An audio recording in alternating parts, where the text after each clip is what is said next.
Thanks for tuning in into June's market update. I'm Kristen with Casa Dream Team. Well, we're halfway through 2025, the sun's out, the days are long, and real estate, still moving. The market's not in a rush, but it's definitely talking. And if you know how to listen, there's a lot to take advantage of right now. So let's break it down. According to the latest FHFA Home Price Index, Albuquerque home values are up 3.4% year over year and 2.4% just last quarter. Looking at national numbers, we're not leading the pack by any means, but we're not lagging either.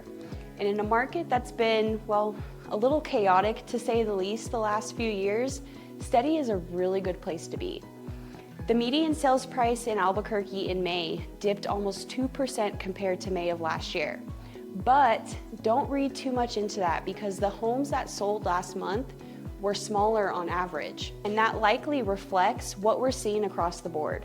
You know, smaller households, tighter budgets, more buyers downsizing or just adjusting to the affordability. The more telling number, price per square foot is up about 3%, which gives a much more accurate picture of what buyers are actually paying for in value. So while the sticker price might look lower, buyers are still investing more per foot of livable space. So overall, the market is still moving, it's just not sprinting. And what's really interesting right now is how differently things are performing across different price points. Average days on market for the local market as a whole is currently at 35 days, while median days on market is 15 days. So that means basically half of the homes are selling in about 2 weeks or less. Now that said, homes under $250,000 are taking longer, closer to 39 days on average, which you would think you would be backwards, right? This could be a sign that many of those homes need a decent amount of work or aren't quite move-in ready. Now, if we look at how many homes are for sale compared to how quickly they're selling, what we call months of supply, it gives us a really good snapshot of supply and demand in our market. And this number shows how long it would take to sell all the homes currently listed if no new ones came on the market. Anything under 3 to 4 months is considered a seller's market. Around 5 months is more balanced, and anything above that starts to favor buyers. Homes under $250,000 have only 1.2 months of inventory, which is still extremely competitive. Between $250,000 and $400,000, we're at 1.7 months, which is still a really strong seller's market. Now, between $400,000 and $600,000, inventory rises to 3.2 months. So yes, inventory is rising, but what's missing are updated homes under $400,000, the missing middle, if you will.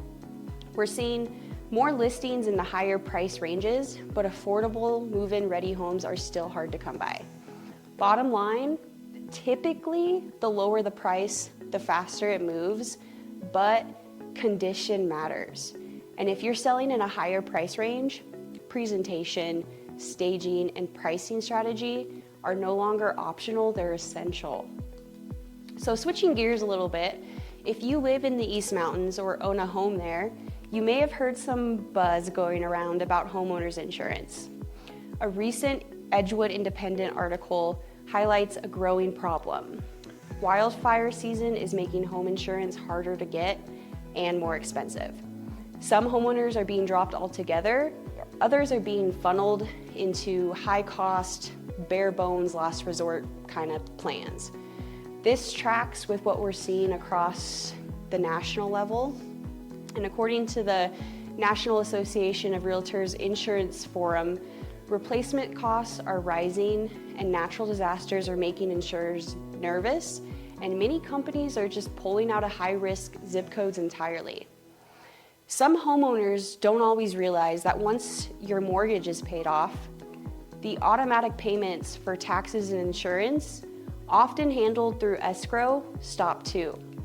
If your policy lapses, even unknowingly, your home may now be a lot more difficult to insure. And if the home is sitting empty for whatever reason, many carriers won't offer standard homeowners coverage. So if you're in the East Mountains, especially if you own a vacant or paid off property, don't assume you're covered. Please, please check now, not later. And if your insurance provider drops you, please reach out and I can connect you with an insurance agent who can help. Here's what I know. This market still has plenty of opportunity. Whether you're exploring your options or ready to make a move, let's have that conversation. I'm here to guide you, connect you with the right people, and help you take that next step. Until next time.